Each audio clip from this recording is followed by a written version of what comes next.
ভারতবর্ষের অবাক করে দেয়া এক ঘটনা। মধ্যপ্রদেশের মোরেনা জেলার সিহুনিয়া এলাকায় নির্মাণ হয়েছিল এক অদ্ভুত ও রহস্যময় মন্দির। বলা যায় এক রাতের মধ্যে ভূতেরা বানিয়েছিল এই মন্দির।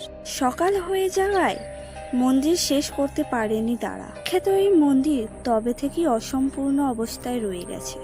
কথিত আছে 150 ফুট উঁচু এই শিব মন্দির তৈরি হয়েছিল এক রাতের মধ্যে।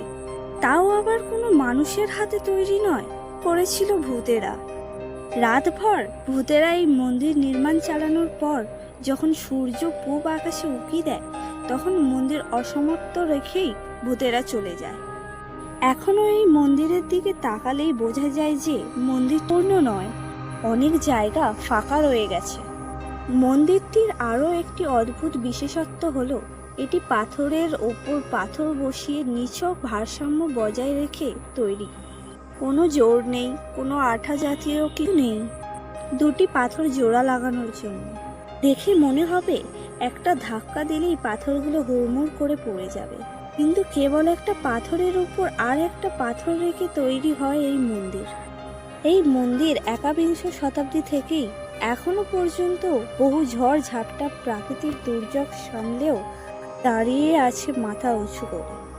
কেবল 14 শতাব্দীতে ভূমিকম্পে মন্দিরের কিছু অংশ নষ্ট হয়।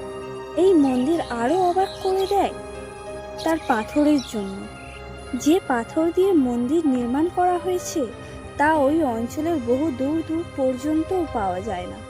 এখানকার স্থানীয়রা মনে করেন ভূতেরা তৈরি করেছে এই মন্দির, কিন্তু ইতিহাস অনুযায়ী মধ্যপ্রদেশের মোরেনা জেলায় সিহুনিয়া এলাকায় 11 শতাব্দীতে খুশওয়া বংশের রাজত্ব ছিল। তাদের রাজা কীর্তিরাজের স্ত্রী কাকনবতী ছিলেন ভগবান শিবের পরম ভক্ত। তার শিব ভক্তি দেখে রাজা কীর্তিরাজই এই মন্দির নির্মাণ করেন।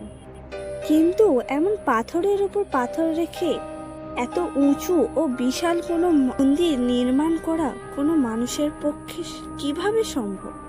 এই মন্দিরে হাত দিতে ভয় পান স্থাপত্যবিদরাও। আজও এই মন্দির রহস্যময় মন্দির হয়েই রয়ে গেছে। ভিডিওটি ভালো লাগলে অবশ্যই লাইক অ্যান্ড কমেন্ট করবেন এবং আরও ইতিহাস জানতে এই চ্যানেলটি অবশ্যই সাবস্ক্রাইব করবেন।